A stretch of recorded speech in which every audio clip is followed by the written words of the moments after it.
Hello guys, and welcome to a video on the top 10 most fun achievements to get in EU4. Now obviously, this list is very subjective, so please don't roast me alive in the comments if you disagree. Now I based the list on a few things, such as playing them myself, but mainly I chose achievements with higher difficulty. It's not exactly very fun to get the achievement, Death Do Us Part. I also chose achievements that tended to have a time limit on them, to add the extra pressure on you. And I've also chosen achievements that require you to take a lot of provinces, because war is one of the most fun aspects of the game. So without further ado, let's get into this. At number 10, I chose the Good King Rene achievement. In order to complete this achievement, you must start as Provence, and own these 3 provinces.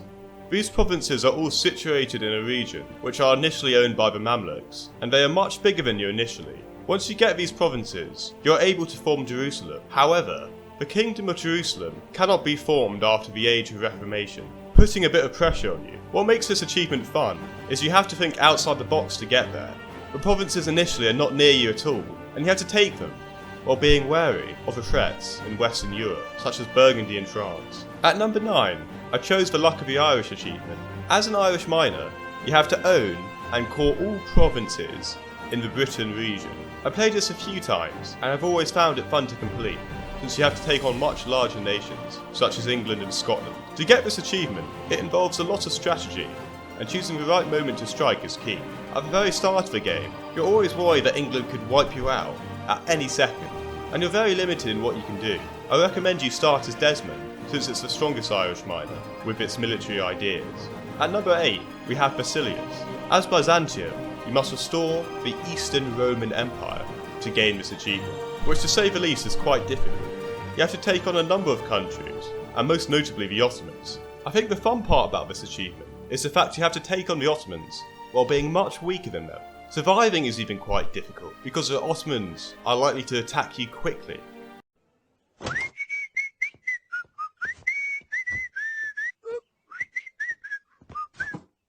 At number 7, I chose the Reconquista achievement. Similar to Basilios, as Granada, you have to conquer the whole of Iberia and form Andalusia.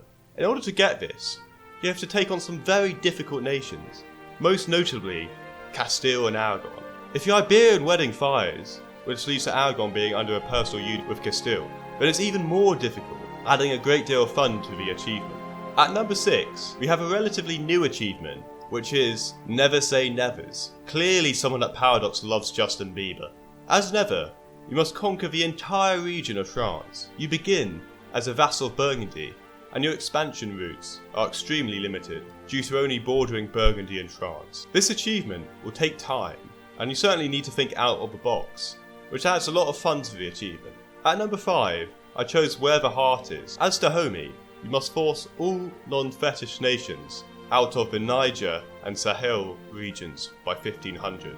The fact that just under half of the region is Sunni makes this challenge really difficult, and Dahomey isn't a particularly strong nation, but they have a really nice flag. What makes this achievement really fun is it's very difficult, and you may need to convert all provinces really quickly due to the time limit. I've never seen many players focus on increasing missionary strength so early on in the game, and I'd definitely give this achievement a try if you haven't already. At number 4, I chose the very new achievement, an unlikely candidate. This is when you have to reform Andalusia as either Mazab, Touggourt, or Dedru. The expansion routes are very limited, so it's very difficult to do, and you have to be able to take on Tunis, a country much stronger than you. In order to complete this achievement, you must think outside the box and have a good strategy, which really adds fun to the achievement. At number 3, we have the first Hangul Empire achievement. In order to get this achievement, you must, as Hangul, unite the Burman culture group by 1500. The added time pressure makes this achievement really fun to do, and you must act quickly in order to complete this. At number 2 is the Rise of a White Sheep. As at Cannula, you must own Trebizond and have Cannula not exist by 1478. This can be quite an interesting achievement, and you may have to work with other nations in order to get rid of Cannula. There's a lot of interesting ways you can do this. And finally, at number 1, we have the big Blue Blob achievement.